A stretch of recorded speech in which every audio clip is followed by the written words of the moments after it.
আন্তর্জাতিক শরণার্থী দিবস, রোহিঙ্গা সংকট এবং আরও নানা বিষয়ে আমাদের জানাতে বার্তাকক্ষ থেকে যুক্ত হচ্ছেন বিশেষ প্রতিনিধি ইশরাত জাহান উর্মি। উর্মি, আমি আপনার কাছে শুরুতেই যে প্রশ্নটি রাখতে চাই, শরণার্থী দিবস আমরা বহু বছর ধরেই রোহিঙ্গাদের আসলে আশ্রয় দিয়ে আসছি এবং পররাষ্ট্র উপদেষ্টাও যেটি বলছে যে এটি এখন আর শুধু মানবিক বিষয় নয়, এটি আসলে অর্থনৈতিক, নিরাপত্তা ইস্যু সহ নানা ইস্যুর মাথা ব্যথার কারণ হয়ে দাঁড়িয়েছে নানা কিছুতেই।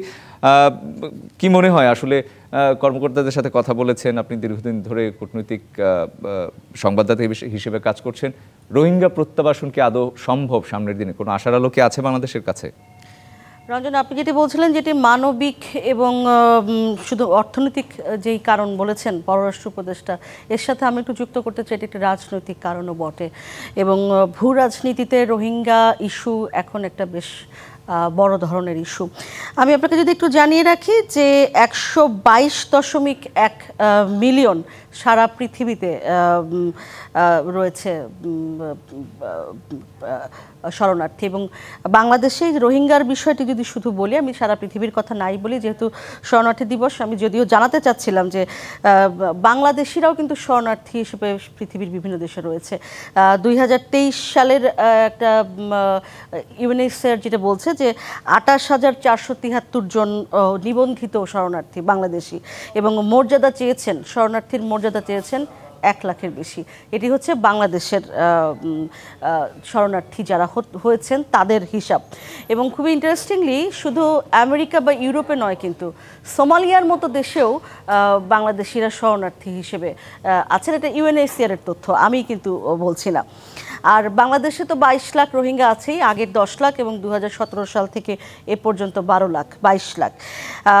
এই 22 লাখের বোঝা আমাদেরকে বহন করতে হচ্ছে এবং এই 22 লাখের সঙ্গে অনেক কিছু জড়িত, শুধু মানবিক বিষয় তো রয়েছেই, সেই সাথে আছে আসলে আমাদের সিকিউরিটি, আছে হোস্ট কমিউনিটির যেই সমস্যা, এই সমস্যাগুলোকে কিন্তু আমরা একরকম পাশ কাটিয়ে যাই। আপনি জানেন যে টেকনাফে বা কক্সবাজারের ওই এলাকায় প্রথম যখন রোহিঙ্গারা আসে, ওইখানকার যারা হোস্ট কমিউনিটি তাদের অনেকে আর ওইখানে থাকতে পারেন নাই, তারা টেকনাফ ছেড়ে বিভিন্ন জায়গায় চলে গেছেন, কারণ এটা একটা রাজনৈতিক সিদ্ধান্ত ছিল, সেই সময়কার সরকার তাদেরকে আশ্রয় দিয়েছিলেন।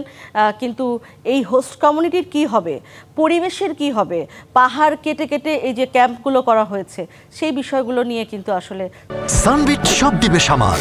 সানবিট ম্যাজিক প্রেস ডিশওয়াশিং এর মাথা ঘোরানো সলিউশন।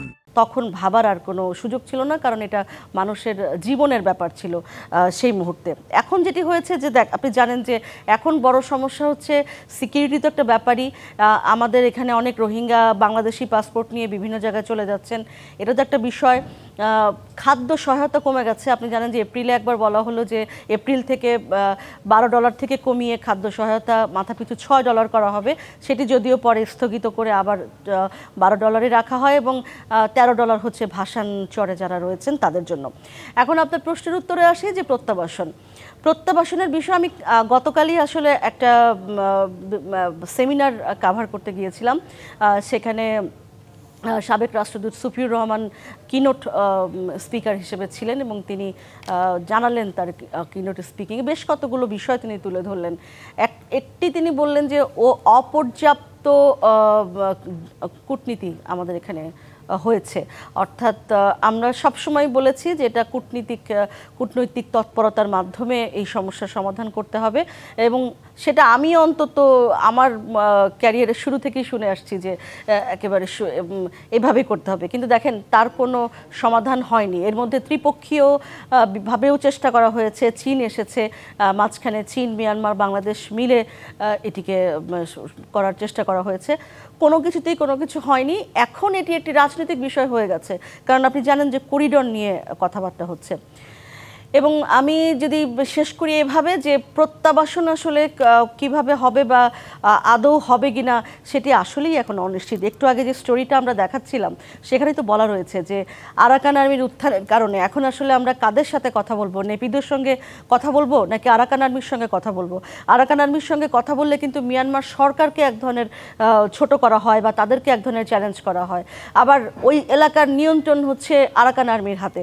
সব মিলিয়ে এই যে জটিল পরিস্থিতি, আমি শরণার্থী দিবসে এটুকু বলতে পারি যে খুব বেশি আশার আলো আমি অন্তত দেখতে পাচ্ছি না, সহসাই হচ্ছে না সেটি। উর্মি, আপনাকে ধন্যবাদ।